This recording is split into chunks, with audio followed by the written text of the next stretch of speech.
Hello sir. देवात्मा का literature आज तक प्रिजर्व क्यों नहीं हो सका?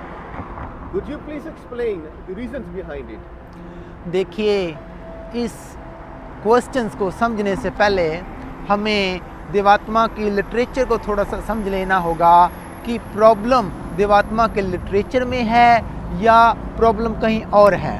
तो जब तक हमको देवात्मा की शिक्षा की, देवात्मा की फ़िलॉसफी की, देवात्मा के जो एक यूनिक लिटरेचर है उसको जब तक हम नहीं समझ लेते, तब तक ये रीजंस या ये लिटरेचर प्रिजर्व क्यों नहीं हो सका, तभी हम उसको अच्छी तरह से समझ सकते हैं।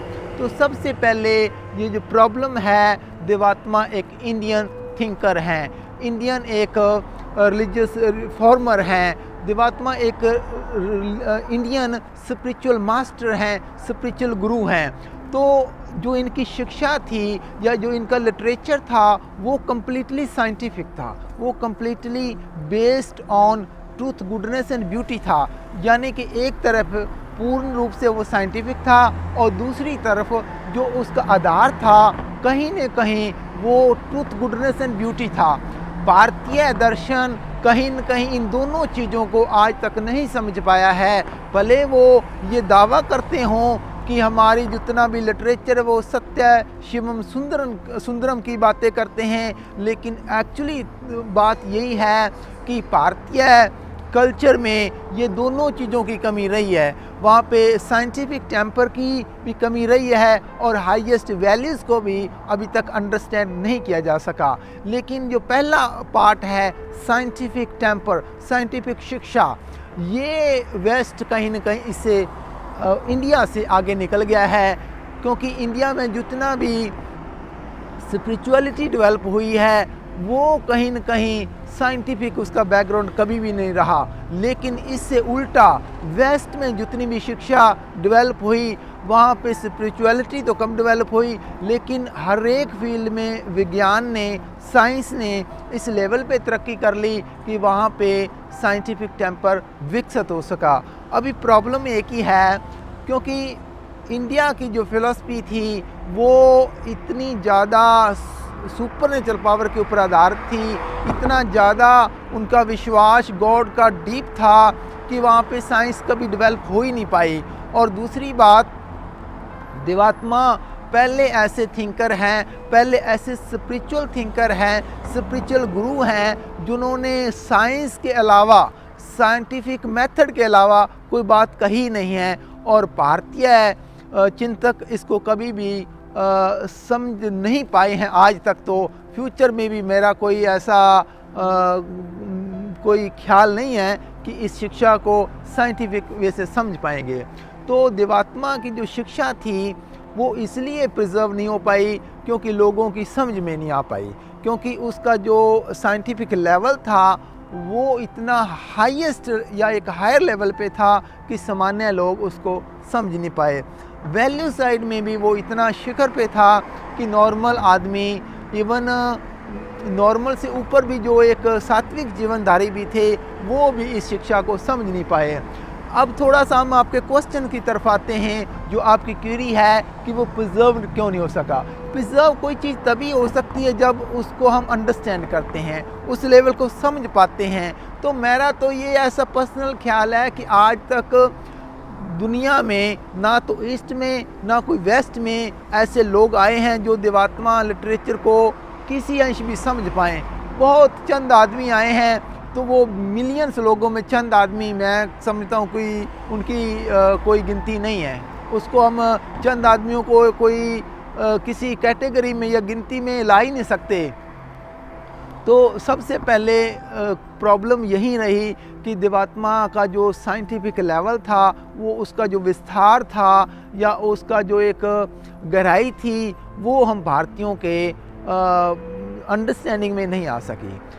अच्छा, दूसरी बात यही है कि देवात्मा का जो लिटरेचर है वो सात्विक जीवनधारियों को ही समझा सकता है, वो एक भीड़ को कभी नहीं समझा पाएगा। क्योंकि देवात्मा ने जो एक स्पिरिचुअलिटी की बात की है वो कहीं ना कहीं सात्विक जीवनधारी बनने की बात कही है। उच्च जीवनदारी बनने की बात कही है, वो ह्यूमैनिटी का कहीं ना कहीं हाईएस्ट लेवल था, उसको समझ पाना थोड़ा सा मुश्किल है। क्योंकि जितनी भी भारतीय पूजा पाठ कर्म डेवलप हुए हैं उनको समझना कहीं ना कहीं आसान था, लेकिन एक सात्विक जीवनधारी, एक बहुत ही उच्च लेवल के चरित्रवान होना, और चरित्रवान ही नहीं बल्कि साइंटिफिक लेवल से उसको समझना, ये एक बहुत ही डिफ़िकल्ट टास्क था। पहला बात तो हम यही है कि इसका लेवल बहुत ही एक हायर लेवल था। दूसरी बात, भारतीय दर्शन ने जो एक सामान्य व्यक्ति थे बल्कि इवन जो चिंतक भी थे, उनको एक इस लेवल पे मैं कहता हूँ कि उस लेवल पे उनका एक पतन हो गया था कि वो देवात्मा की शिक्षा को कहीं ना कहीं समझ ही नहीं पा रहे थे। क्योंकि देवात्मा की शिक्षा को समझने के लिए योग्य होना ज़रूरी है, उनके अंदर एक जेनेटिकली वैल्यूज़ होनी चाहिए, उनके अंदर एक ख़ास किस्म की योग्यता होनी चाहिए। और भारत के जितने भी लोग थे देवात्मा को समझने वाले, वो आज तक इसको अच्छी तरह से समझ नहीं पाए। लेकिन आज इसको थोड़ा सा हम टेक्निकल वे से भी समझ लेते हैं, क्योंकि ये तो एक था, हम बात कर रहे थे कि देवात्मा की शिक्षा का लेवल बहुत ऊंचा था और हम भारतीय लोग इसको समझ नहीं पाए, हम क्योंकि हमारा लेवल बहुत छोटा था। अब थोड़ा सा टेक्निकल वे से ये था कि जितने भी देवात्मा या देव समाज की शिक्षा को समझने वाले लोग आए, उसके लिए रीज़न यही रहे कि हमने एक बहुत बड़ी भूल कर दी। क्योंकि जो थिंकरों का जो एक रोल होता है किसी ऑर्गेनाइजेशन को कंटिन्यू करने का, उसमें भी बहुत बड़ी भारी कमी रही है। कमी यही रही है कि जितना देवात्मा को अच्छे लोग या अच्छे स्कॉलर मिलने चाहिए थे वो नहीं मिल पाए। बल्कि मैं तो ये भी समझता हूँ कि जो हमारी हिस्ट्री है उसमें उच्च लेवल के थिंकर नहीं आए हैं, और उस लिहाज से या उस वे से लिटरेचर लिखा जाना चाहिए था, उसमें भी कहीं ना कहीं कमी रही है। और सबसे बड़ी दुखदाई घटना यही है कि 21st सेंचुरी में हमारी समाज के पास कोई भी ऐसा थिंकर नहीं है, और टेक्निकली मिनिमम 2 थिंकर हमेशा ही हमारी समाज को चाहिए थे। और वो 2 थिंकरों का लेवल जब हम बात कर रहे हैं वो इस लेवल का होना चाहिए कि जिनको सिर्फ हम देवात्मा को समझने की अंडरस्टैंडिंग नहीं हो, बल्कि उनका फ़िलासफ़ी में भी कमांड हो, उनका साइकोलॉजी, ह्यूमन साइकोलॉजी को भी बहुत अच्छी तरह से समझते हों, वर्ल्ड की हिस्ट्री की भी नॉलेज रखते हों, और ख़ास करके इंग्लिश लिटरेचर और फ्रेंच लिटरेचर का भी उनको बहुत उनका गहरा अध्ययन हो। क्योंकि जब तक ये हम वर्ल्ड वाइड सारी सोशल साइंसेस को नहीं समझते तब तक देवात्मा की समझ आनी बड़ी मुश्किल है। तो दुर्भाग्यवश हमारी हिस्ट्री में कोई भी आज तक ऐसा थिंकर नहीं आ पाया जो परमानेंट थिंकर हो, जो परमानेंट, जो देवात्मा के जाने के बाद इस कमांड को अपने हाथों में लेकर और लिटरेचर को आगे बढ़ा सकें। और ना ही कुछ ऐसे ख़ास पर्टिकुलर टॉपिक थे जिस पे आज तक लिखा गया है। तो मैं समझता हूँ समाज में कई हंड्रेड्स के आसपास या इससे भी ज़्यादा बुक्स हैं, लेकिन वो प्रॉब्लम यही है कि ख़ास केंद्र बिंदु पे वो बुक्स नहीं हैं। सिर्फ मेरे को 2 ही बुक्स ऐसी मिली देवात्मा के लिटरेचर के बाद जो अपने एक पर्टिकुलर टॉपिक के ऊपर लिखी गई हैं, जैसे कि एथिक्स ऑफ देवात्मा है या देवात्मा का परिचय है। इन दोनों बुक्स को छोड़कर या देवात्मा के लिटरेचर को छोड़कर जितनी भी थिंकरों ने बुक्स लिखी है, कहीं ना कहीं वो देवात्मा की फ़िलासफ़ी से थोड़ा सा बाहर रहे हैं। क्योंकि अभी ऑन्टोलॉजी पे या देवात्मा की मेटाफिजिक्स पे जितना काम होना चाहिए था वो नहीं हुआ, देवात्मा की एपिस्टेमोलॉजी पे जितना काम होना चाहिए था वो नहीं हुआ। हाँ, एथिक्स जो प्रोफेसर काका जी या SP कर्नल जी की लिखी हुई है, मैं उससे पूरा हैप्पी हूँ। लेकिन उसके बाद जो चौथा और फोरमोस्ट पॉइंट है देव धर्मा, यानी कि देवात्मा की स्पिरिचुअलिटी का पार्ट, उस पर अभी बहुत सा लिटरेचर लिखा जाना बाकी है। और कोई भी ऐसी बुक नहीं है हमारी आज समाज के पास जो देवात्मा की स्पिरिचुअलिटी को एक्सप्लेन करे। यानी कि पर्टिकुलर टॉपिक जैसे कि हु एम आई, इस पे ऐसी कोई बुक नहीं लिखी गई है। बहुत सी बुक्स लिखी गई हैं वो कमाफरा के लिखेंगी, लेकिन कोई ऐसी पर्टिकुलर पॉइंट पे नहीं लिखेगी। जैसे why are we here on this planet, देवात्मा का इसमें क्या पर्सपेक्टिव है इस टॉपिक को लेकर। तो देव धर्मा में यानी कि स्पिरिचुअलिटी में बहुत सी बुक्स लिखी जानी चाहिए थी।